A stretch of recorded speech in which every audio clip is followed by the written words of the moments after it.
Você ouve agora o Evangelho do Dia, com o Padre Reginaldo.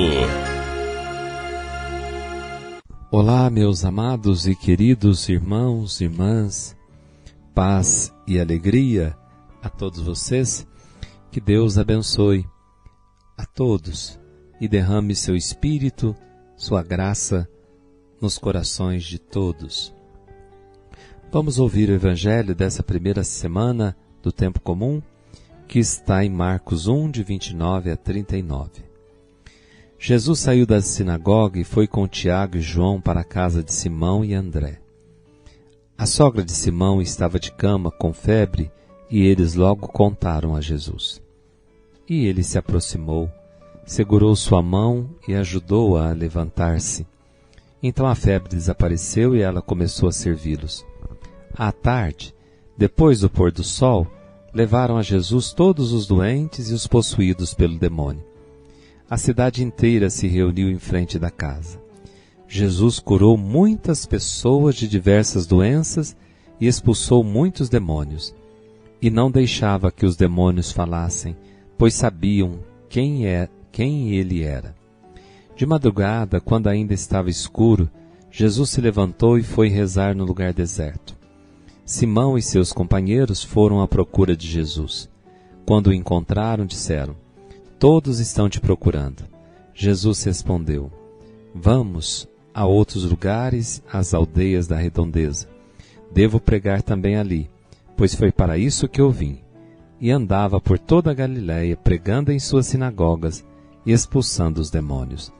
Palavra da salvação. Glória a vós, Senhor.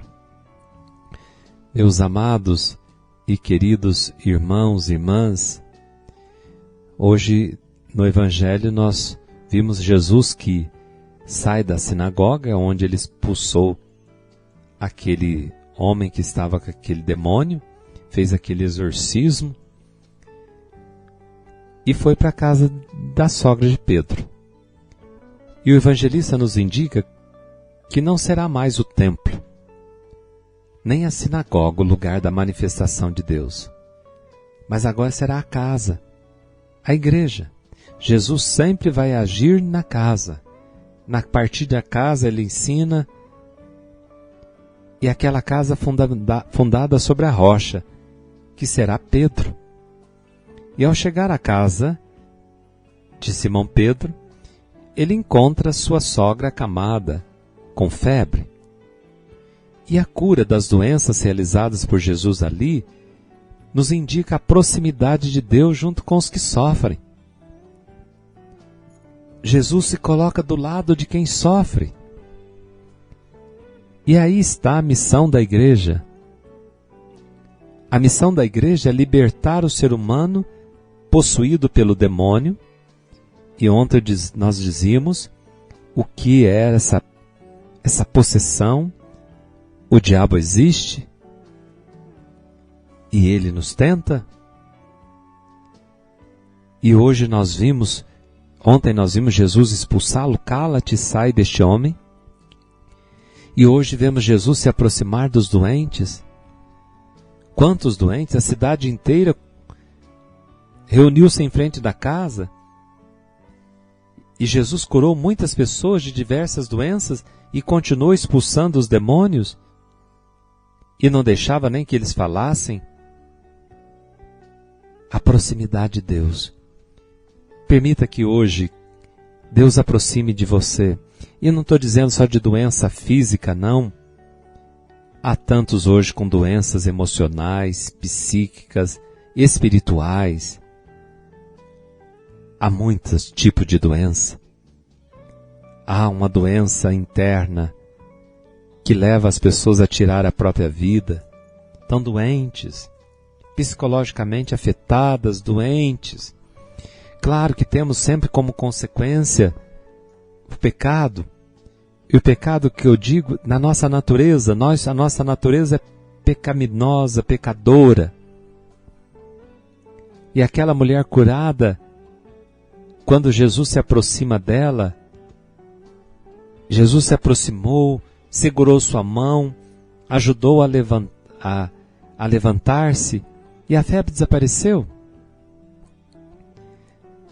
Jesus se aproxima de quem está prisioneiro do sofrimento, da doença, da opressão, da depressão, seja qual for. A iniciativa é sempre de Jesus. Depois ele toma aquela doente pela mão e levanta. E levantar na linguagem bíblica a atitude de quem saiu da morte é sinal de ressurreição. Permita que hoje o Senhor faça isso, nos levante da morte.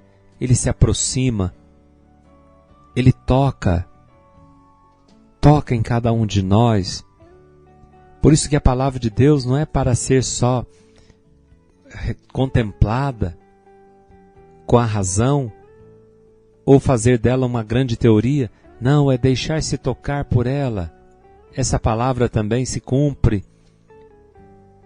Deus se aproxima de nós de muitas formas. Toca também em nós. Nos ajuda, segura a nossa mão e nos levanta da morte. E a mulher começa a servi-lo. O efeito imediato do contato com Jesus e da experiência da vida que brota dele é a atividade que se concretiza no serviço dos irmãos. A pessoa se levanta e não tem outra forma de agradecer senão servir. Por isso que o serviço é uma forma de gratidão. E depois Jesus vai dizer, não tem que as pessoas nos agradecer, porque eu estou servindo já, o meu serviço é uma maneira de agradecer a Deus, e eu agradeço a Deus servindo os irmãos. E depois nós vemos as pessoas levando os doentes, os que estão em espírito imundo naquela cidade, para aquela casa, para que Jesus cure. Mas um outro dado importante, que a atividade de Jesus não impede rezar. A força da ação de Jesus, ela está na oração. Sua atividade começa e termina na oração. Isso é muito importante para nós, irmãos, que às vezes ficamos preocupados em fazer, e podemos cair no risco de cair no ativismo. A atividade de Jesus começa e termina na oração. De madrugada, quando ainda está escuro, foi para um lugar deserto. A solidão, o estar a sós com o Pai é a vontade da missão evangelizadora do Mestre.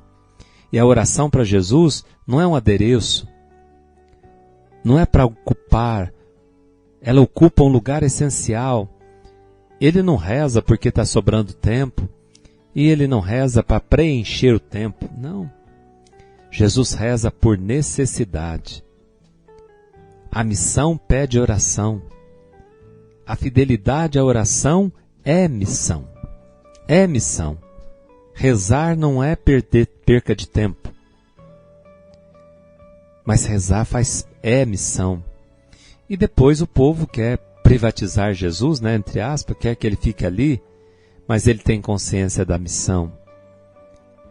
E depois diz para os apóstolos, devo pregar também ali.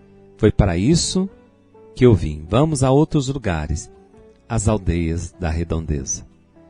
É isto, irmãos. Quem reza, busca e coloca dentro do coração um desejo ardente de transmitir, leva a vida a todos os homens e mulheres.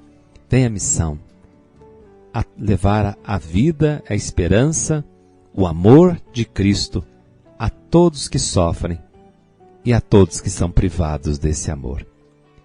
Proximidade, missão para todos nós, que sejamos próximos, que possamos rezar a missão e fazer da missão uma oração. Assim seja. Amém. O Senhor esteja convosco, Ele está no meio de nós. Abençoe-vos o Deus Todo-Poderoso, Pai, Filho e Espírito Santo. Amém. Fiquem com Deus e até amanhã, se Deus quiser. Você ouviu o Evangelho do Dia com o Padre Reginaldo.